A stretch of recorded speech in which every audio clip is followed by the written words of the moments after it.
I'm warning UWI administration, do not test me. When I talked about UWI campus, back in the day, some people started to cry and know why they want a next campus. We want a next campus because we want as many persons as possible to be educated, who want to be educated. We will make sure that campus is open. But it's not going to happen tomorrow morning. It will not happen in August. I don't know where and who came up that it's going to be opened in August, because when the ministers visited, the place is a total horror story. What was the word? Horrific? You use the word horrific? The place is a dump. That place is about 7 to 10 minutes from my home, so I have to pass there every day. I pass there every day and see that wonderful state-of-the-art campus that we left, buildings that we left, covered in bush, covered in rust. What a shame. What a betrayal. I think the biggest betrayal was the role of officials at the University of the West Indies in the 10-year closure of this campus. Not a word in 10 years. No people running out there and want to open campus in August. 10 years shut down, not a word. That campus was sidelined, it was abandoned. There's no effort seriously by UWI administrators to operationalize that campus.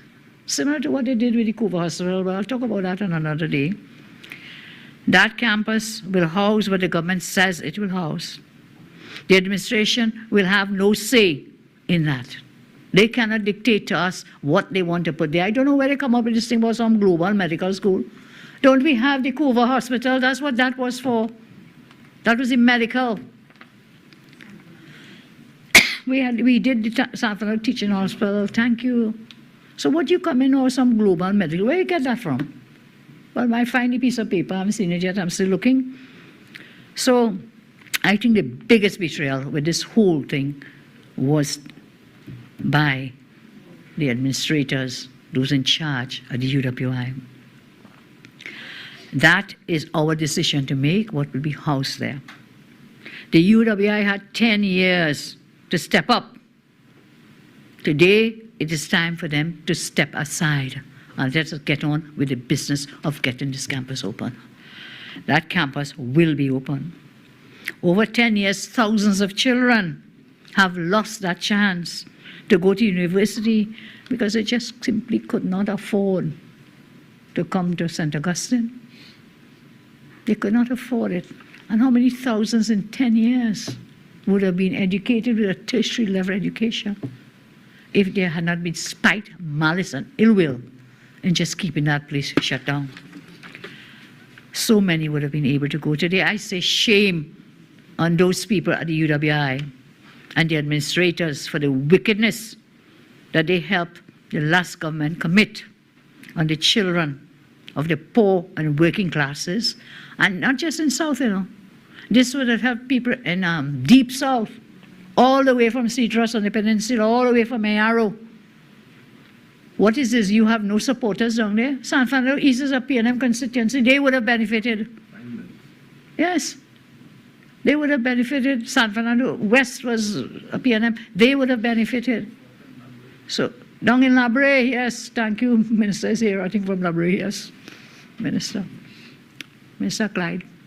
La Brea, they would have benefited. Point 14 would have benefited. So, those with the racist agendas in their brain and in their mind, they see that campus opening in David Boy. No, nothing for you.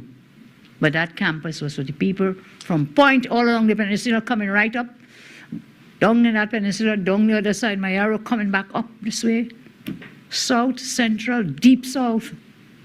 What kind of spite and malice, man, that you would deprive children of an opportunity? I am not going to allow the UWI to sabotage our plans or take over our plans. We are very clear what we want to do. We were clear then, and we are clearer now. And now, with 10 years later, we can do so much more. So yes, we set a law faculty there. I talked about doing forensics. I talked about doing law enforcement training. In other areas, we could have opened up. And now with the AI and the technology in the world, those are some other areas that we can explore for training for our children. So I'm warning UE administration, do not test me. If I have to do it, and if we have to do it, I will take that campus back and put it under government control to make sure we complete it, get the job done. And I hope you will give us that support, because you have done nothing for 10 years. So don't come and cry now of what you could do and cannot do and why. You didn't even tell us why you didn't do it for 10 years. So don't come now and put in big thing in the papers every day like you running this campus. No, do not test us.